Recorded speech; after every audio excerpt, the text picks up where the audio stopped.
پاکستان کے تمام مسائل کی وجہ ہے شہباز شریف، اور اس کا حل یہی ہے کہ شہباز شریف کو اس کے عہدے سے الگ کر دیا جائے۔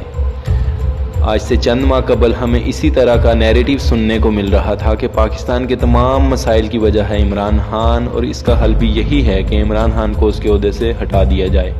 اس سے 5 سال پہلے نواز شریف، اس سے پہلے آصف علی زرداری، پرویز مشرف، بینظیر، ضیاء الحق بھٹو، ایوب خان، آپ جتنا پیچھے جاتے جائیں گے آپ کو یہی دیکھنے اور سننے کو ملے گا کہ ہمارے تمام مسائل کی وجہ کوئی ایک شخص ہوتا ہے، اور تمام مسائل کا سولوشن بھی یہی ہوتا ہے کہ اس ایک شخص کو اس کے عہدے سے ہٹا دیا جائے۔ لیکن 70 سالوں کی پریکٹس میں ہم یہ دیکھ چکے ہیں کہ نہ تو کبھی کوئی ایک شخص تمام مسائل کی وجہ ثابت ہوا ہے، اور نہ ہی اس کے نکالے جانے سے ہمارے مسائل حل ہوئے ہیں۔ موجودہ سیاسی ماحول جو بنا ہوا ہے، اس میں ہونے والی گفتگو اگر آپ سنیں تو بار بار ایک بات سننے کو مل رہی ہے کہ کوئی بوٹ چاٹ رہا ہے تو کوئی بوٹ پالش کر رہا ہے۔ یعنی ہم لوگ جو ووٹ ڈالنے والے ہیں، ہمارا کردار ویسے ہی سیاست میں اتنا محدود تھا کہ ہماری مکمل حیثیت یہ تھی کہ ہم صرف اور صرف ووٹ ڈال سکیں۔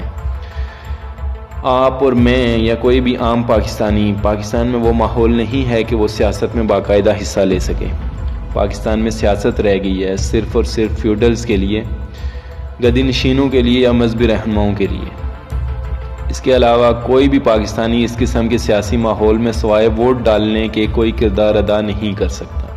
لیکن اگر بار بار یہی بات ہو کہ بوٹ پالش یا بوٹ چاٹنا، تو پھر ہمارے ووٹ کی بھی کیا حیثیت رہ جاتی ہے؟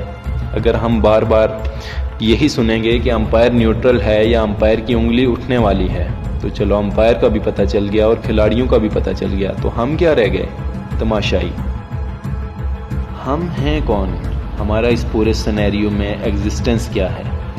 کیا ہمارے فیصلوں سے منتخب ہونے والے یہی لوگ ہیں؟ اور کیا ہمارا کوئی عمل دخل ہے کہ ہم کوئی وزیر اعظم منتخب کریں اور وہ وزیر اعظم ہمارے بارے میں سوچے گا؟